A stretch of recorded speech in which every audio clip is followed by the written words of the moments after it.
Thank you, darling. It's interesting how the truth can sometimes seem might malleable, depending upon your point of view. Like how those dime novels make you out to be something you're not? Jack, don't be starting trouble. No, he's right. They do tend to exaggerate. Did they exaggerate your part in taking down the Daltons? Well, I was there in the flesh, boy, so I saw what happened firsthand.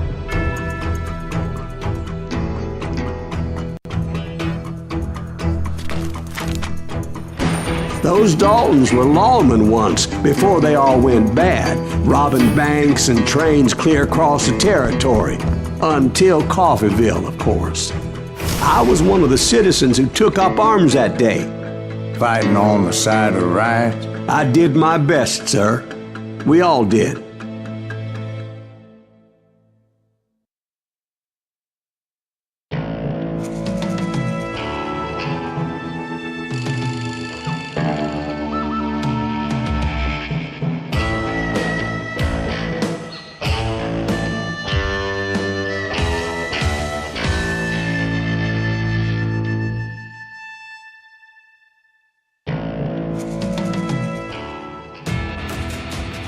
It was early morning.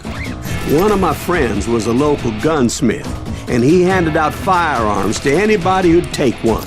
You see, the Daltons got it in their heads to rob 2 banks at the same time. 2 banks on the same damn street.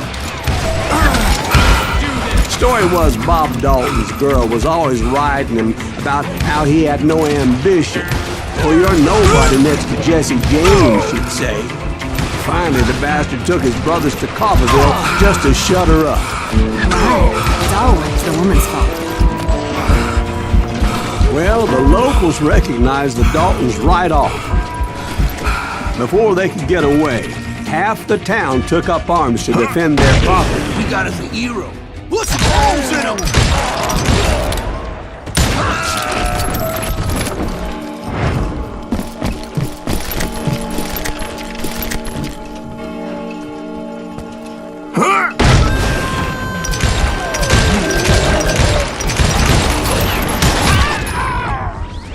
The brothers paid dearly for their stupidity, but everybody knows they had it There's coming. more to it than that.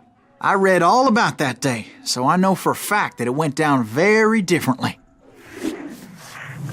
First of all, it was high noon. A posse of U.S. deputy marshals were on the rooftop across the street.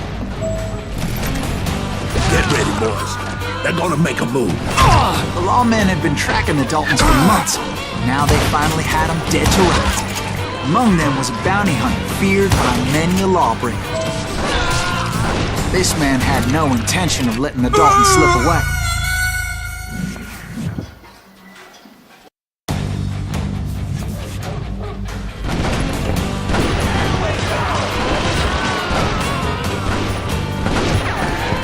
Those boys had a reputation as stone-cold killers. The marshals took every precaution, knowing they wouldn't go easy.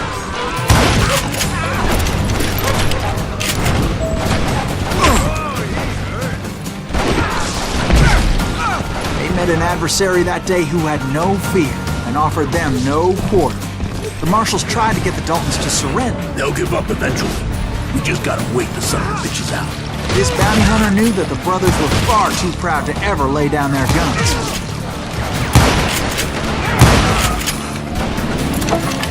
He went in there alone to confront those criminals. One of the marshals shouted, "Where are you going? Are you crazy?" Hey, where do you think you're going, dumbass? That rifle's mine. But he paid him no mind. He saw a way to get around to the back of the bank. Then he figured out how to hit the Daltons from a direction they weren't expecting.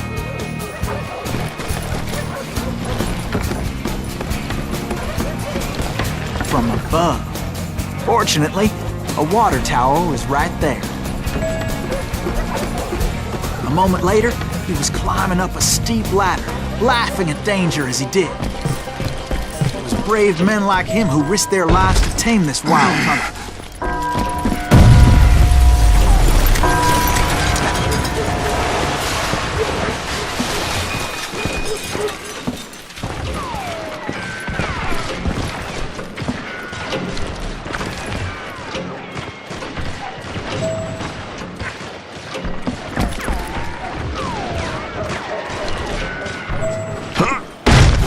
we've got company. You'll die for this, you hear me? Heroic men like him, who did what other men couldn't or wouldn't to make this country free. Like Jim Booth, Davy Crockett, who died defending the Alamo. Is that Silas Greaves? Son of a bitch!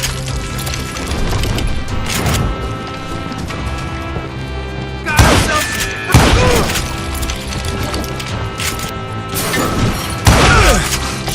Rule the day.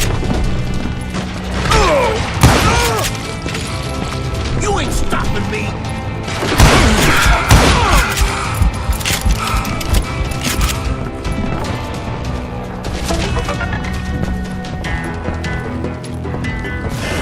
Over there!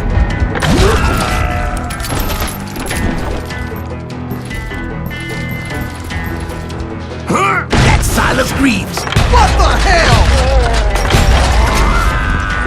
Blam! Blam! Came away victorious, taking down those thieving Daltons.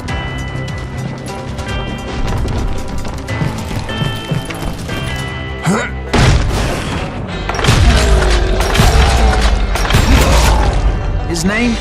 Silas Greaves. And when the dust finally settled, he was the last man standing.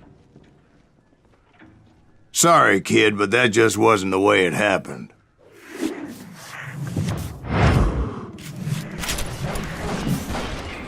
It was early evening, not high noon. That's just... Daltons blew up a safe, and were all set to hightail it out of there.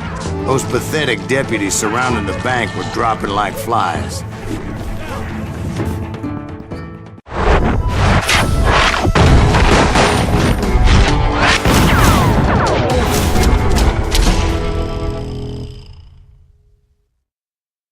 I had been tracking those jokers for months, waiting for them to do something reckless. And finally, they did. Those stupid bastards decided to rob 2 banks at the same time in the same town where everybody knew them. They still had friends in Coffeeville. Waste your bullets. Go ahead.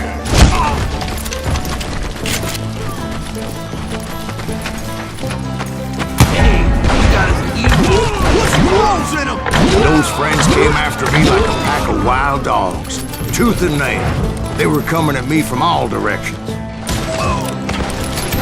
I caught sight of the Daltons running with the money and didn't want to lose them. Problem was, they knew the town better than I did. To top it off, I found myself in the middle of another shootout at Tires. Did the Daltons hole up in somebody's house? No, it was the Smiths, I believe. They were cousins of the Daltons. They were shooting at the Browns, who were shooting at the Daltons.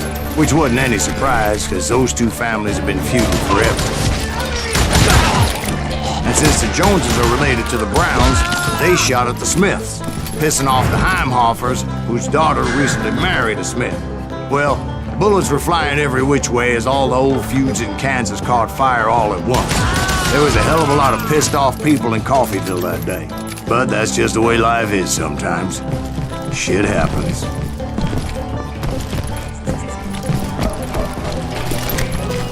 The Dalton boys knew I would never give up. Those Daltons weren't the sharpest knives in the drawer, but they always stood together. They set a trap to slow me down and allow at least 2 of them to escape. The 3rd brother stayed behind to plant me, just in case that trap of theirs didn't work.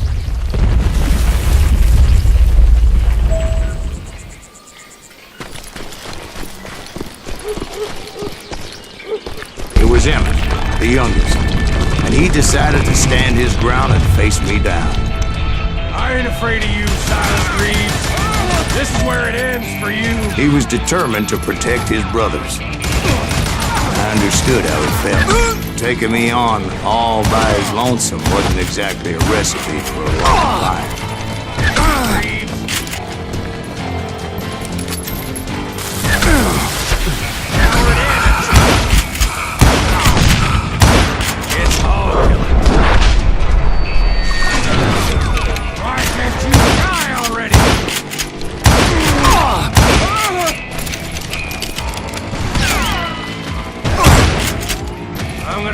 punish you where you stand. God damn, that But Emmett Dalton survived the robbery in Coffeyville. He's the only Dalton who did. They say he was shot 23 times. Well, Dwight, who do you think put all those damn holes in him?